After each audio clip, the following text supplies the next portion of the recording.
It's the GOTTLIEB Show here on Fox Sports Radio. Justin Pugh kind of to stop by. His life going kind of full circle, right? Starts with the Giants, goes off to Arizona, makes a bunch of money, comes back. Now he's back in the slog of it with the Giants. He's joined us on behalf of Lovesac. Let's get that out of the way because the Lovesac is actually a super cool, comfortable, like furnishing thing.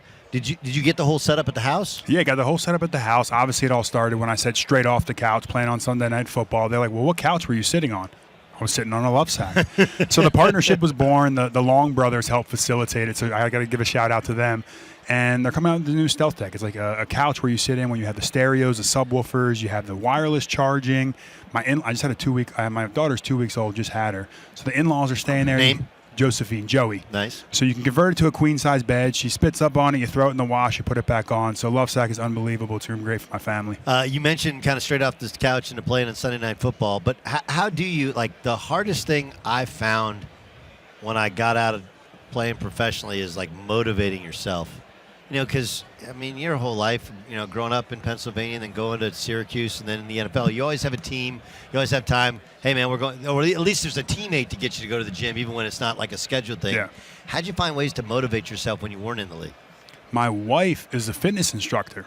So she was going and teaching all these workout classes, and I would come back and I'm sitting there on the couch eating chips or a sandwich or whatever. So I started going and doing her workout classes. They were like HIIT workout classes. I've never done them before. I was getting my butt kicked. And Did you like her music, or you're like, you got to change your music? There's a lot of women in the class, so there was some of the music choices weren't what I would have picked. Yeah, you should do like a hardcore, like gangster rap sort of HIIT class for her. Like, I'll do your playlist. You just do the exercises. Well, we're about to get back into it. She just had the baby, so she has to wait that like 5 or 6 week period, and then we're going to get back into it. So I want to do something cool if I do end up retiring, because there's still a chance I might play.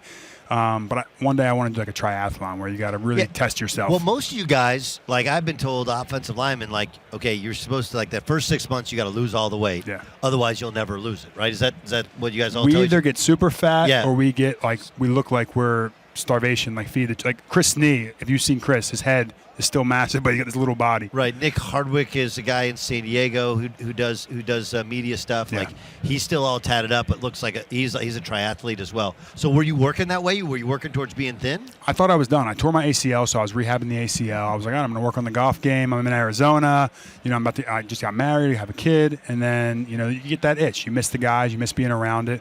I have been working for a commercial developer in real estate for the last 3 off seasons. So I go do that in the mornings, or I work out in the mornings, go do that in the afternoons.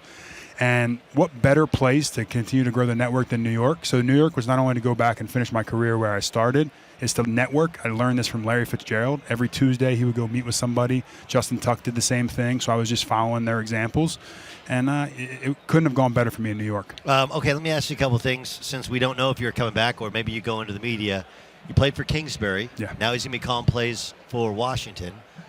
Does that work? Does his style of play calling of offense, does it work? 100%. Guys will be open. I will guarantee you that. Look what Kyler was able to do. Now, I think there's some more interesting buzz of what's going to happen in the draft. It feels very eerily similar to when we had Josh Rosen and then we bring in Kyler Murray. The Commanders had the 2nd overall pick, but you bring in Kliff Kingsbury. He left Vegas. He wants to work with Caleb Williams. I think that makes a lot of sense. Can they make it happen, though? What do you got to give up to move from 2 to 1? I don't know if that's worth it. A lot, especially if you're Chicago. Now, Chicago's sitting on 2 first-round picks, but I don't know, a ton. You know, they have that card that tells you how much you're supposed to move, but Caleb seems like even more valuable than that card to people because he's that level of prospect. You play with Kyler. It did feel like, and again, this is outside looking in, that all the discussion about his work ethic, it felt like he was more locked in, more engaged this year than he was before he got hurt. Is that fair? I think he's always been locked in. He's a great competitor. He's always want to go out there and win. His talent has always been the best on any field that he's ever been on. But why did the narrative get out that he liked to play Call of Duty, he didn't like to work? I think every guy in the NFL likes to play Call of Duty. I like to golf, and no one gave me a hard time about the golf. But, I mean, what happens is if you're playing quarterback, you're going to get the highest piece of the scrutiny. So, obviously, there was the piece in the contract that talked about the gaming, and that just makes the conversation go even further. The media runs with it, and he's got to put those fires out all season long. He came back this year and showed he's the franchise quarterback. This coming season, he's going to have a full year, and it really is going to show what he can do, or there's going to be a decision to be made. Okay, for you, what would bring you back to the game? I want to play for the New York Giants. It's obviously, I don't want to just keep being a mercenary hopping around. There's no offense to like the 49ers or the Chiefs. There's no benefit for me going to play for one of those teams unless I wanted to just chase a ring. But I wanted to go finish when I started. I wanted to start something in the offensive line room for the New York Giants that I learned from guys like Chris Nee, David Deal, Kevin Booth. But you know how this world works, though, Yeah. right? Kliff's down there in Washington. You know he's going to call you. Ben McAdoo's in New England. Right. Those are guys that you've worked with before, and how it works is just like in business, all those connections, they're going to call you. You're going to say no?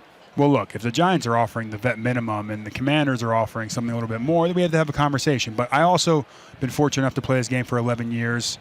If I want to walk away and go, enjoy my time with my family and work on my golf game and work on the real estate a little bit, maybe come sit up here with you once in a while. Anytime. We'll make it happen. You're welcome anytime. It's lovesack.com. We've done some stuff with Lovesack, and you may not swear by it, but your in-laws swear by it because they're currently sleeping on your couch, right? They're not going to leave. I got to put one in their house now, so Lovesack's got to put one in their house. Perfect stuff. Thanks for joining us. Thanks. I appreciate it.